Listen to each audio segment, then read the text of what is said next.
Are you ready for some life-changing cleaning hacks? I'm going to show you the best weekly routine, some gadgets that work amazing, some that do not, and show you exactly how to have a cleaner house in less time. I know anytime that it feels hard, and cleaning this house right now feels hard, it's because I don't have a habit and a routine. So I'm going to try a new one. I'm trying the cleaning routine by Clean Mama, and it's a Taskmaster cleaning routine. We're going to talk more about that at the end, the different types of cleaning routines. But basically, you're doing a different task every single day of the week, and these should take under 30 minutes. So I'm excited to give it a try. And before I jump in though, I want to talk about the biggest cleaning hack of all time, the greatest cleaning hack, which is having a tidy tote. I've recently upgraded my tidy tote. Basically what this is a cleaning caddy on steroids. It's extra big, so in the middle, anytime you come across things in the room that don't belong, you don't leave the room to put those things away, you put them in your tidy tote. And it also has all the cleaning supplies and tools that you'll need so you don't get distracted, so that you never leave the space if you have ADHD like me. It's squirrel syndrome. You cleaning here, and then next thing you know, you're sorting photos from 1984. So a tidy tote like this will keep you in the zone. It will keep you focused and keep your house way cleaner. So it's Monday, and the Clean Mama routine says you do the bathrooms every Monday. That's all we have to focus on. And to make it even faster, every family member is going to be in charge of a different bathroom. So this is my first tip. I created these little cleaning cards that I'm going to put on our favorite bathroom cleaning product and keep it in each bathroom. So it has the whole checklist. Because kids and spouses sometimes don't know how to clean. There's no excuse now. And I love this tip. I just punched a hole, laminated it, and attached it to an elastic. I definitely recommend giving this a try. We've lived in this house 2 weeks. When I first saw this bathroom, I was like, I love these glass doors. Now it's like, what in the cheetah-loving world is going on? There's so many spots. And I've heard people talk about the challenges of glass shower doors in the past. I thought that they were exaggerating. They are not. This is the bane of my existence. Yes, I could squeegee every time. I think you underestimate my laziness. I'm not doing that. So here it is. I'm going to try a hack, friends. First of all, my favorite spray mop came with this thing, and I was like, why is this? And why would anyone use this? It's for glass shower doors. It's a cleaner and squeegee in one. So I filled it with vinegar and water, which is perfect for everything. And I'm just gonna, it's shooting the wrong way. It's shooting. God, I'm gonna aim you. Yeah, okay. I could just use a rag. There's gotta be an easier way. I've gotta figure out a way of cleaning this entire house in no time at all. This isn't the hack, friends. The hack is coming. Okay. This is why people say to squeegee. Because when you squeeze, look at that. No way, friends. I'm doing this every day. There is no way I'm doing this every time I shower. Sometimes I shower twice a day plus Joe. 15 minutes in a shower? That's a hard no for me. We're gonna try something else. Screw the vinegar. We need the chemicals. Sorry, Earth. Oh, that's nice. Look at it. Oh, now if only it could stay. Maybe we'll just never shower again. No, that's not what's gonna happen. Rain-X for glass. Is this for your car? Abso-freaking-lutely. It's for windshields, but I am optimistic. Will this wreck the glass? I don't care. I will not squeegee this every day. I didn't read the instructions. I should have. I think you just spray and wipe. Should have read the instructions. Smells like poison. It's burning. It's definitely burning. But also, yes, we're gonna test this. I'm gonna turn on the shower and we're gonna see if we get cheetah spots. Okay, the Rain-X is on. I don't know how to do the adapter so the shower doesn't go on my head. Do I trust this knob? I'm wearing socks. Should I roll up my pants? Oh, please don't shower on my head, please. Please don't shower on my head. Stand back. Oh, okay. Yes. Yes. We're gonna wait, we're gonna do other things, and we're gonna see when this dries, if it's spotty or not. So far, it looks spotty. We gotta give it time. All right, let's move on. While the shower doors dry, I'm gonna try to get the bottom of this clean. It's full of soap scum and just grossness. So I found this really inexpensive on Amazon. Watch it. Yeah. No bending to scrub. This will require scrubbing. So if you have like hard water in your bathroom or you get those rings, I feel like this is a good investment. And Barkeeper's Friend apparently is one of the best ways to get off soap scum and deep down grossness. So let's test this. The pink stuff I know works good too, but let's try this. Ready for the power tools? Give it, friend. Give it. You need more water. You need some. Is this right though?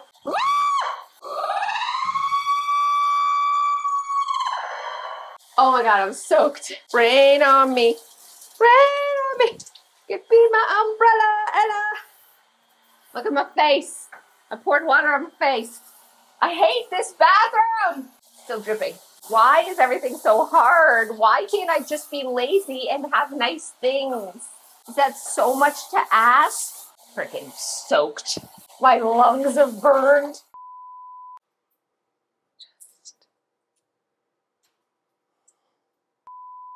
So here's what I'm noticing. All these fancy gadgets and tools to make cleaning easier. A really good foaming glass cleaner is the best hack of all. It just really is. It's fast, it gets off soap scum, it shines beautifully, you don't have to rebuff over top. Sometimes the simplest solution is the best. The last thing I'm gonna do is mop the floors, even though the Clean Mama routine has mopping as its own day. I'm in the bathroom, I'm just gonna finish this floor. It's shiny, dark floors. It shows every drop of water. The only thing that I found that really works is this spray mop with vinegar and water. It just like kind of polishes them like glass because they are glass tile. As soon as we get out wet, there's footprints for days. So I've invested in some cheap $6 bath mats. If you have a floor like this, I recommend you do the same. Today is Tuesday, which means it's dusting day, according to the Clean Mama routine that I'm now following. Yesterday, Monday, was bathrooms. I struggled a little bit, more than I should have. It's embarrassing. But I have to say, the Rain-X hack totally worked. No spots and speckles on my shower doors. So that's awesome. Dusting is going to be fun and easy. But before we jump into all the hacks, if your house is like mine and it just feels dusty no matter how often you dust, my old house, never dusty. This house, always dusty. There's probably 3 reasons why. Dust is actually dirt, dander, and sometimes hair, and 75% of the dust on surfaces actually comes from your floors. 75%. Especially if you have carpet, they're like magnets trapping the dust. And if you don't have a powerful enough vacuum to get it all out, every time you walk, you're just stirring up more dust into the air. The second reason is you're not vacuuming often enough, which is why I love robot vacuums that just kind of do it for you. You're not getting that deep down vacuum, but you are getting that maintenance, which helps cut down the dust. And the third reason is you got to change your furnace filters, friends. Furnace filters are the second leading cause of dust on surfaces. So change out the filters or even get like a duct cleaning. It is going to make a big difference. Okay, let's jump in to the Amazeballs dusting hacks. My new favorite dusting tool, totally recommend, from Amazon. This extendy wandy thingy. It's like 7 feet. It's gigantic. It's amazing. I don't feel like this traps the dust quite as well as my Swiffer duster, but it's microfiber, throw it in the washing machine.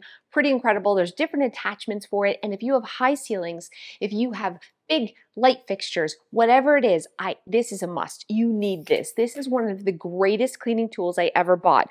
But also, I'm not going to discount this little bad boy. This is the one I use definitely still the most often because it traps dirt like nobody's business. So dusting all the little things, you don't have to move. You just dust over top. Crazy Amazeballs, and no one will ever tell me otherwise. I love my Swiffer. I cannot say enough about the Swiffer, but there are going to be areas of your home and my home that get yucky, that get gooey, or maybe it's grease, or maybe it's spilled food. So you want to always carry, like, I call this wet dusting, some sort of spray. and a cloth. And I like using a glass cleaner because especially if you have furniture like this or countertops, whatever it is, this will leave it really streak free. But this is an ammonia free grass.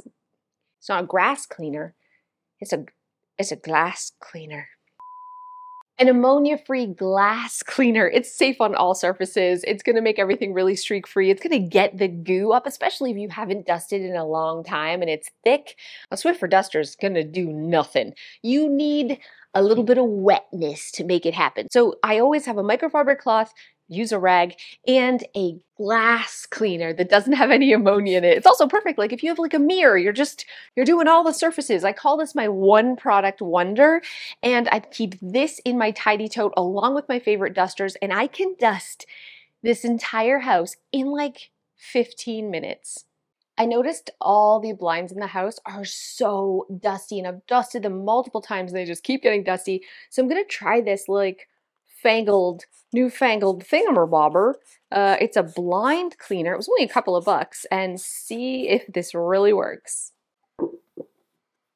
It's more work to just...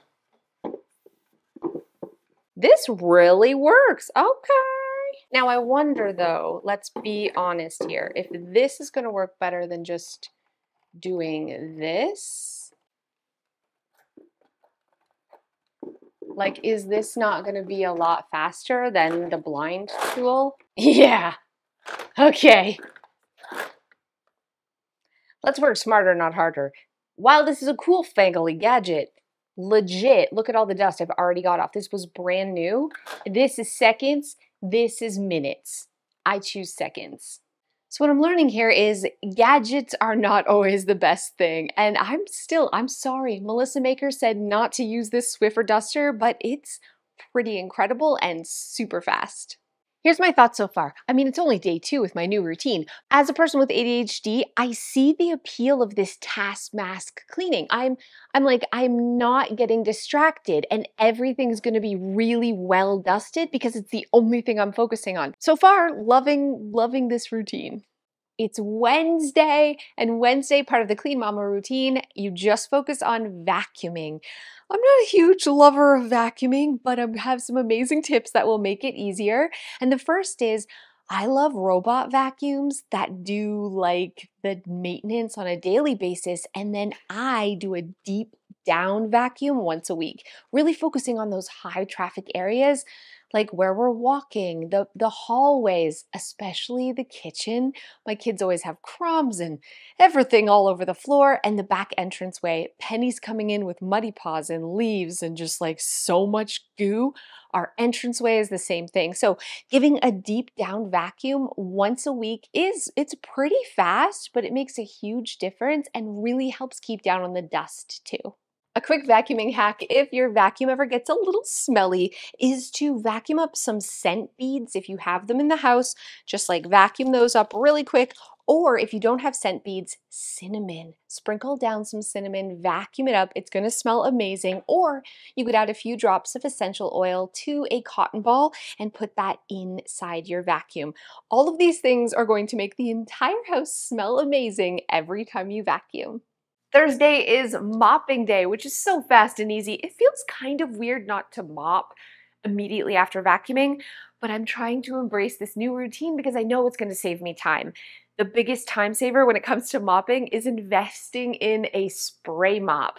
I let go of that old bucket mop long ago because this is like incredible. It doesn't matter about the brand. It's about having a mop with a removable, refillable like solution and a removable washable pad. So it's always ready to go. I leave the solution in it 24/7 and I just like grab it and go. Speed mopping. I even use this to do my stairs, so it's really fast. And because there's a lot of carpet in this house, honestly, I can mop the entire house, not including the basement, in around 15 minutes. So if you haven't switched to a spray mop yet, I 100% recommend it. Go little mop, go little mop, go. Go little mop, go little mop, go. Go little mop, go little mop, go. Go little mop, go little mop, go. So Friday is a catch-all day, and what this means is going through your home and looking at those hotspot areas, the ones that just get used the most often, tend to get the messiest, or anything that kind of needs a touch-up. I love this because it means your house is ready for the weekend and relaxation. My hotspots are definitely out here on this patio because we use this all the time. We eat almost every meal out here. Joe and I watch TV together out here. This is probably the most used room in our entire house besides the kitchen, so it needs a little love on Fridays. And the upstairs kids room, they're always having sleepovers and friends over, so this space is looking a little messy on a weekly basis. So tackling this on Friday too is key. I think the hack here is just making sure you're storing things in your hotspot areas so that it's easy to pick up and put away. So I have all of Penny's things stored right by the back door where I tend to leave it. Anytime I'm making a pile somewhere of something, I know that's exactly where I need to create a home for it. And that's something else you can do on these catch-all Fridays. So Saturday is linen day. Usually I don't clean at all on Saturdays, but I do like the idea of having a dedicated day to wash sheets and grab all the towels and the rags and all the things that I usually neglect. I don't usually wash my sheets once a week. I 100% should. This is only a fraction of all the bedding in the house. So having one day a week to gather it all and to gather all the hand towels and all of the rags and all of the stuff that kind of gets nasty but forgotten about, I see the appeal. And I'm thinking this could be amazing. Laundry isn't a lot of work. You just put it in, switch it over, and putting away towels is a dream. It's not like regular laundry that takes forever. So I think having Saturday for linen day is actually going to be a huge blessing, and I think you should have a dedicated day just for linens too. This week has been an adventure. I've learned some things, mostly that the simplest solution is definitely the best. All the gadgets and gimmicks and all the things I tried, at the end of the day, it was faster just to use the tried and true methods that I've always been using. But I am loving this weekly routine. So I'm going to put a link to that down below. And I told you I would explain the difference between the different types of cleaning routines. So here is a quick breakdown. A daily speed cleaning routine means every day you just flutter around and clean the things you feel like that day. The noticeable messes. Maybe you feel like vacuuming or dusting or giving a little swoosh or whatever. It's a half an hour every day to keep the dirt away. That doesn't work in this house. So the next one is a task master. That means every day you do a different task. Vacuuming, bathrooms, dusting. You get the idea. A zone cleaner means every day you tackle a different area in your home, maybe the kitchen one day or the bedrooms another day. So you break your home up into zones and every day you do a different zone. And last but not least is the weekend warrior, where you clean your entire house from top to bottom all in one day. That means hours of work, but for some people, this works. Let me know in the comments below what type of cleaning routine you think will work best for you. And don't forget, I'm going to put links in the description to the Clean Mama routine, to all of my favorite products, this cleaning tidy tote, pretty amazing. And I can't wait to see you guys next time. Thank you guys so much for those of you who have stayed to the end. I thought I'd give you a backyard nightmare update because a ton of you have asked. Yeah, we moved in on a Thursday. It was raining while we were moving in. We woke up Friday morning to the backyard, listen to me, like 4-5 feet of water. The entire backyard, like 3 acres under a lake. We were to say we were shocked is an understatement. What in the apocalypse, love and craziness? And then, it slowly started to go back, but it rained again the next night and it came up a little bit closer, and then it started going back and then it rained again and it came up closer. By the third day, it was coming in the house. Joe built, it's raining right now. I have PTSD about the rain. Why? Why, friends? The point is, Joe built a wall. The wall was holding back the water, but it was seeping, so we were pumping double pumps just to keep it out of the basement. And then a tornado came. You cannot make this stuff up, all right? A tornado came, and we had not slept the night before because we were up taking turns running pumps all night. And then, like, it was like 10 o'clock at night, the tornado hit. Alarms on our phones. You could hear the wind so deafeningly loud, trees blowing by at the speed of light. Terrifying. Obviously, it took out our power. So now, thank goodness we borrowed a generator from an old neighbor. We're running generators. The sub pump's overflowing. There's water coming through the foundation of the basement. Izzy and Abby and I and Milo were in the basement. We're all screaming, "Ah, more water!" We're just like shoving towels everywhere. Joe's just running the pumps and the generator like a boss. We were up till 6 in the morning fighting the weather like some sort of warriors, okay? And we won. So suck it, rain. The water has receded. We still have puddles that my dog runs through on a daily basis. Please kill me now. But at least it isn't a lake. You guys asked, did we know this when we bought the house? Obviously not. We did not know. We did know it was on a floodplain. So there's a river 3 acres back there that when we came like a dozen times to see the house. It was like an inch of water in that river. We knew there was a potential for it to flood. We had no idea the whole 3 acres would be over our heads, full lake. That's our bad. We should have done more research. We should have talked to the neighbors. We assumed that that wasn't possible, but here we are. It's a happy ending, friends, except every time it rains, I get PTSD, but it's okay. I'll keep you guys posted. Thanks so much for watching. We'll see you next time.